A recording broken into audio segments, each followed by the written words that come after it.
Bonjour, bienvenue pour une nouvelle vidéo où je viens vous présenter, comme promis, toute ma collection de mangas. Donc j'en ai 500 volumes. Donc nous allons voir ça ensemble. Comme ça vous pourrez comprendre ce qui est un petit peu, euh, comment dire, orienter mon choix au niveau des figurines. Par rapport à tous les mangas que j'ai, c'est pour le principal, on va dire les deux tiers ou les trois quarts. C'est des mangas du Club Dorothée que j'ai été amené à reprendre car c'était une très très bonne période et c'est des mangas que j'ai kiffé. Et aussi, ils n'ont pas beaucoup fini les séries, hein. J'ai un exemple, j'ai pu voir la fin, que ce soit de Nicky Larson, Ranma and Me, à travers le manga parce que ils arrêtaient toujours avant la fin et ils repartaient à zéro, quoi. Donc à croire qu'ils nous ont jamais mis la fin et que c'était presque voulu. Donc voilà. Là, vous avez comme manga le manga Chevalier du Zodiaque en 28 volumes de la collection Kana. Alors, manga pas mal, mais pas à la hauteur de l'animé, hein. L'animé était super beau, le manga, lui, en lui-même, n'était pas terrible. Par contre, la trame de l'histoire est légèrement différente sur certaines choses. Ils ont pris des libertés sur l'animé qui diffèrent du manga, mais ça reste quand même un assez bon manga. Et là, après, j'avais la possibilité de faire les nouveaux qui sortaient, mais j'ai pas adhéré, quoi. Disons que pour moi, le délire, il était fini. À travers ça, on voit toute la bataille du sanctuaire, on voit la bataille avec Poséidon et la bataille avec Hadès qu'ils ont sorti bien plus tard en animé. Par contre, la saga de Hilda de Polaris n'avait été adaptée qu'en animé, ce qui est bien dommage parce que c'était l'une de mes périodes préférées. Donc une collection de 28 volumes que vous trouvez chez Kana. Après, vous avez le manga Kenshin le Vagabond. Kenshin le Vagabond, très bon manga que j'ai connu par le biais d'un ami. Celui-là n'est pas passé au Club Dorothée, mais il a quand même eu pas mal comment dire, d'adeptes ou de fans sur le Japon à sa sortie, qui met en scène un sabreur, un assassin légendaire pendant deux périodes du Japon. Et ça a été vraiment l'un de mes mangas préférés, manga que vous trouvez chez Glénat en 28 volumes. À côté de ça, vous trouvez le manga de Kimengumi. Kimengumi qui est en japonais et qui veut dire en français le collège Foufoufou. Voilà, un manga qui est passé lui aussi au Club Dorothée et que j'ai adoré pour l'époque. Voilà, c'est après bon, faut avouer que ça reste des mangas qui sont quand même assez massifs, hein. Quand vous les lisez, vous mettez quand même un petit temps. Mais ils ont toujours su garder l'esprit un peu loufoque, hein, parce que c'était les joyeux loufoques qui étaient leur surnom. Et ça reste un manga qui est correct. Après, sur votre gauche, vous trouverez le manga de Yu Yu Hakusho. Alors, Yu Yu Hakusho, c'était un manga qui était encore plus ancien que Dragon Ball. Il a inspiré Dragon Ball par rapport à, comment dire, par rapport à certains personnages. C'est un manga qui est vraiment très ancien et qu'on n'a pas eu en France, mais qui avait vraiment fait fureur au Japon. Voilà, un manga qui se situe, il est en, comment dire, en 19 volumes. Voilà, c'est un manga qui est correct. Voilà, il est pas mal. Voilà, je l'ai gardé parce que ça restait une anthologie. Donc c'est pour ça que je l'ai gardé dans les pièces. Mais c'est un manga que j'ai bien aimé, mais que peut-être pas autant qu'un Kenshin le Vagabond. Après, derrière, vous avez le manga de Ranma and Me de la collection Glénat.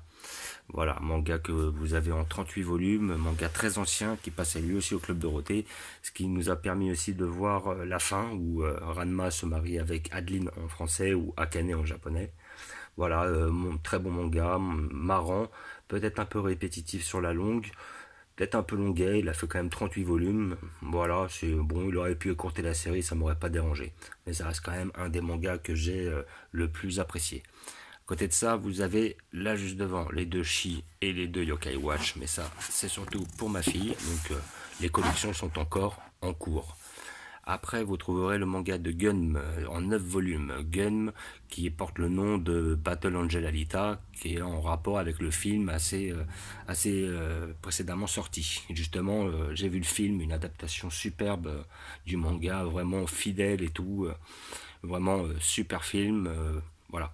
Après, je peux concevoir qu'on n'apprécie pas le film si on n'apprécie pas le manga. Ça reste quand même quelque chose d'assez spécial. Je suis pas sûr que j'aurais aimé le film si j'avais déjà pas connaissance du manga. Mais il faut avouer que le manga a été hyper bien respecté. Ils ont sorti une nouvelle série qui s'appelle Gun Last Order qui revient un petit peu sur le milieu du manga, sur certaines zones d'ombre qu'il y a eu. Au début, je les ai commencés, mais après, j'ai pas accroché. Voilà. Pour moi, Gum, ça c'était en 9 volumes, ça s'était fini au bout du 9e, et pour moi, ça suffisait amplement. J'ai eu du mal à accrocher sur une suite, quoi. Comme sur beaucoup de suites, hein, d'ailleurs. Là, vous avez le manga de Dragon Ball. Dragon Ball et Dragon Ball Z en 42 volumes. Voilà, donc vous avez à peu près je crois que c'est les 16 premiers, 16-17 premiers qui sont sur Dragon Ball.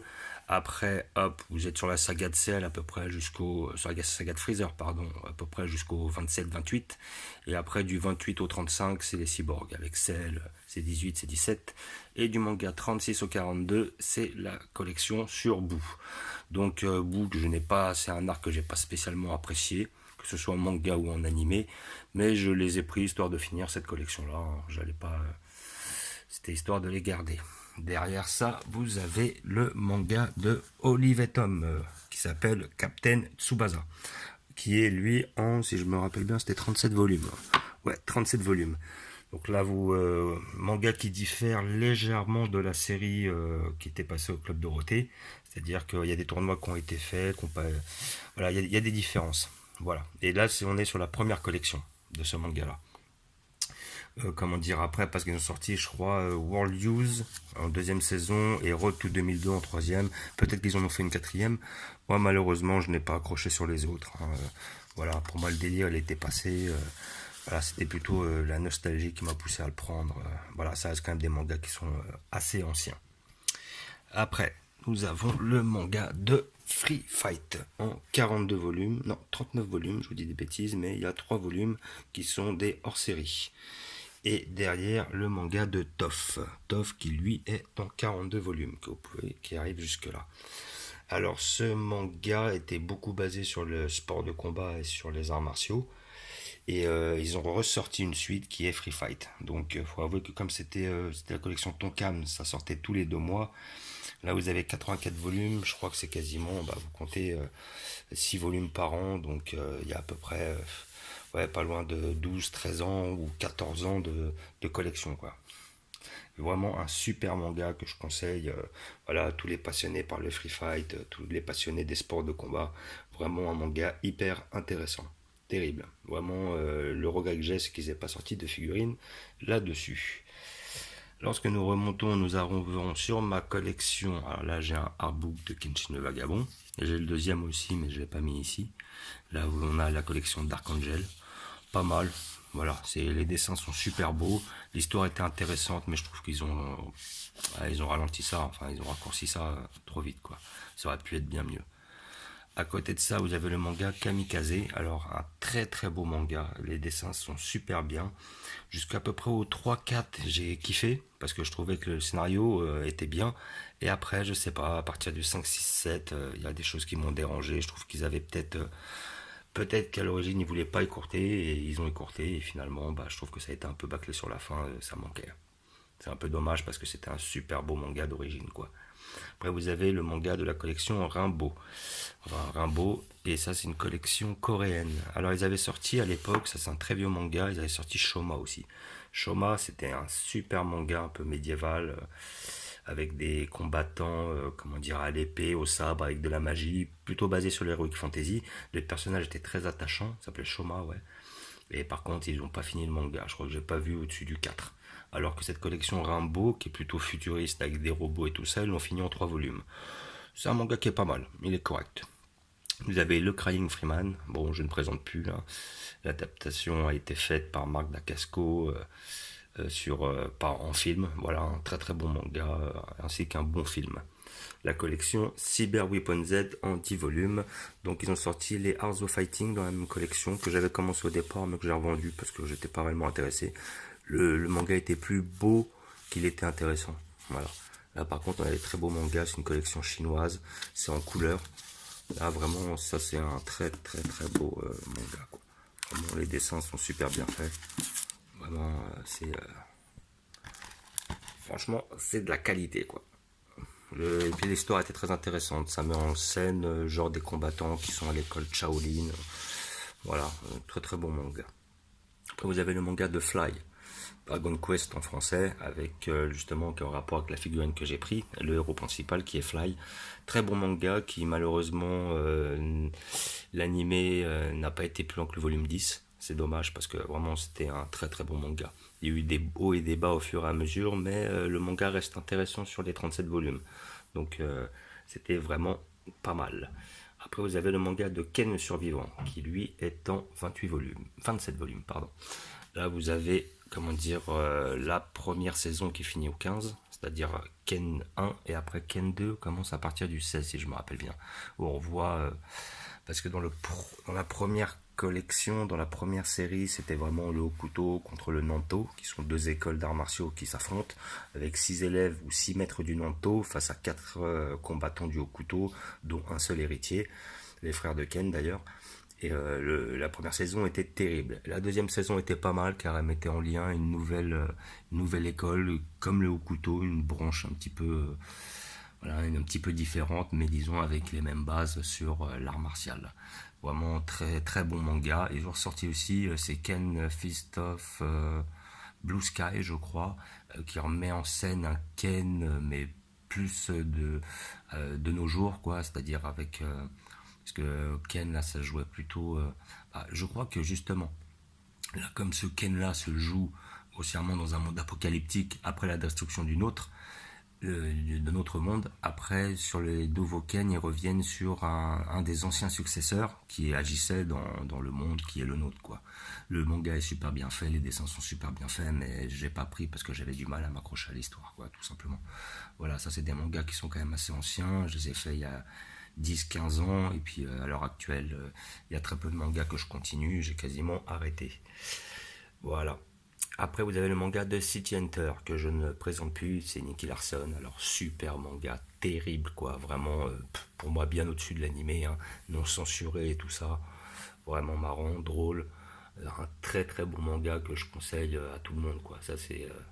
Et ils ont ressorti une nouvelle série qui s'appelle Angel Art. Et après là, j'ai revu une autre série assez récemment qu'ils ont sorti justement sur Nicky Larson, qui pourrait être intéressante. Par contre, Angel Art, j'ai pas accroché le fait que je crois que c'est Laura est morte, ils ont greffé son cœur sur quelqu'un d'autre. J'ai pas trop compris. J'ai fait ouais, c'est pas la peine. Voilà, j'avais pas l'esprit à me réintéresser à ce genre de choses, quoi. Voilà, c'est passé, quoi. Mais le manga là était vraiment terrible. Et justement, ce qui est bien, c'est qu'on peut voir la fin du manga City Hunter où normalement, si je me rappelle bien, ils se marient tous les deux. Et Ken, comment dire Ken, Nicky Larson, Ryo Saeba affronte son père dans un combat au pistolet. Et vraiment très très bon manga que je conseille. Après, là, vous avez les OAV de Dragon Ball Z. Alors ça, c'était des OAV en couleur, en japonais, qui étaient sortis à l'époque, que j'ai gardé. Donc je crois que je l'ai... Ouais, là, je dois avoir... regardez, vous avez encore les prix en francs, quoi. J'avais payé ça 10 francs à l'époque. Là, je crois qu'il y a Thales, j'ai Metal Kura, j'ai Bardock, j'ai Broly, j'ai Trunk Story, j'ai Bojack et Zambizia, quasiment que les meilleurs, hein, que ceux que je kiffais, quoi. Voilà, c'était des mangas couleurs. Voilà, je pense qu'ils sont inspirés un peu de ce délire-là pour sortir certains mangas d'aujourd'hui, là, que j'ai pu voir justement dans les snacks et comme ça. Ouais, voilà, ça, à la base, on avait ça avant d'avoir les OAV sur cassette, VHS, de Broly et tout ça. Et voilà, là, vous avez mes deux derniers mangas qui sont encore en cours. Alors, le problème, c'est que justement, les éditeurs, les écrivains comment dire, ne finissent pas les collections. Donc là, j'ai un exemple pour le manga Bastard qui a commencé même avant le manga Dragon Ball. Donc c'est un manga qui sort au moins facilement depuis plus de 20 ans, 20-25 ans. Ben, il en est qu'au volume 27. Parce que des fois, le monsieur il arrête, puis après il recommence, et puis il te ressort un volume, et puis après 3 ans tu l'entends pas, puis après il recommence autre chose. Donc voilà quoi. Mais sinon, un très très bon manga. Bon, c'est un peu fouillis, Bastard. Bastard, c'est qu'au début, il part dans l'heroic fantasy, après il part sur la technologie, après il part sur les anges et tout. Donc voilà, faut vraiment suivre. Mais j'ai vraiment bien aimé le manga, surtout parce que le rôle de l'acteur, on va dire, du protagoniste principal, qui est Dark Schneider, était vraiment, comment dire, très intéressant. C'était un bon perso, attachant. Et vous avez le manga de Vagabond, qui a effectivement le même problème. Là, si je me rappelle bien, sur son manga 37, si je dis pas de bêtises. Je vous dis ça tout de suite. Manga 37, voilà. Et aussi, bah, ça fait depuis 2 ou 3 ans qu'on n'en a pas vu. Alors ça, c'est un manga qui est beaucoup plus récent, qui est basé sur l'histoire de Miyamoto Musashi, et qui, comment dire, qui est un célèbre sabreur du Japon qui avait affronté tous les autres et les avait plus ou moins dégommés lors de combats loyaux. Et il est issu du livre, je crois que c'est Le Pierre ou le Sabre et le Divin. Ils avaient sorti 2 livres. Et ça, c'est une adaptation de ce livre-là. Mais par contre, l'auteur est reparti sur un autre manga. Je crois que c'est lui qui a fait Slam Dunk. Et puis il a peut-être fait un autre. Et comment dire, visiblement, il s'est pas remis dessus, quoi.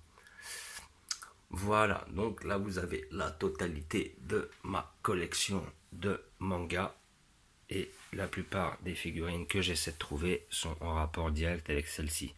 Pour ça que bon, Chevalier Zodiac, le souci c'est que les figurines sont un peu trop chères, hein. Des fois je vois 80, 90, 100, 120 euros pour des figurines qui sont pas forcément terribles et articulées, voilà quoi. Kenshin, bah, j'ai déjà une figurine. Kimengumi, je pense pas que j'en prendrai, parce que pour avoir des figurines que je fou, ça m'intéresse pas. Après, pour le manga Kenshin, bon, si j'arrive à trouver un Kenshin, que ce soit un Aoshi, un Saito, enfin des personnages principaux. Yu Yu Hakusho et Ranma, je suis pas trop intéressé par le fait d'avoir des figurines. Par contre, le manga Gun, j'aimerais bien en trouver. Dragon Ball, bon, bah, vous avez déjà vu toutes mes figurines, hein, j'en ai plein, tu vois. Après, j'ai quand même, par rapport à Olive et Tom en figurine. Dans les mangas Free Fight, j'ai jamais vu de figurines sorties sur ces mangas-là, ce qui est bien dommage. Sinon, j'en aurais pris à coup sûr. Après, bah, pour le manga City Hunter, j'ai enfin réussi à trouver un Nicky Larson. Pour Ken le survivant, j'ai une figurine de Raoul. Si je peux trouver un Ken ou un Ray, ça pourrait être très intéressant. Pour Fly, j'ai effectivement aussi une figurine de Fly qui ont sorti il y a peu de temps. Si je pouvais justement avoir d'autres figurines de certains personnages, entre autres le père de Fly, Balan, qui était très intéressant. Bastard, bah, j'ai réussi à trouver 2 Dark Schneider dans 2 transformations, ce qui me suffit amplement parce que j'en veux pas d'autres. Et pour Vagabond, j'avais réussi à trouver une de Miyamoto Musashi et de Baiken Shishido qui s'affrontent dans le manga 13. Et comment dire, si un jour je peux trouver un Kojiro Sasaki, ça serait bien, mais j'ai vu que c'est des figurines qui sont à plus de 100 euros, donc pour l'instant, j'attends un peu. Voilà, et mine 2, ça fait déjà une belle petite collection d'à peu près 500 pièces. Bon, j'en avais plus avant, à l'origine, j'en avais peut-être vers les 600, j'en ai revendu, il y en a que j'ai arrêté et tout. J'ai gardé vraiment que les principaux qui m'ont vraiment, vraiment marqué, quoi. Et voilà, et puis vous trouverez beaucoup de mangas qui ont directement un rapport avec le Club Dorothée, entre autres Nicky Larson, Ken le Survivant, Dragon Quest, Dragon Ball Z, Chevalier du Zodiac, Collège Foufoufou, Radma Enemy, Olive et Tom, qui sont directement issus du Club Dorothée. Voilà, je vous remercie d'avoir regardé, je vous dis à bientôt, n'hésitez pas à mettre des pouces bleus ou à vous abonner. Ciao!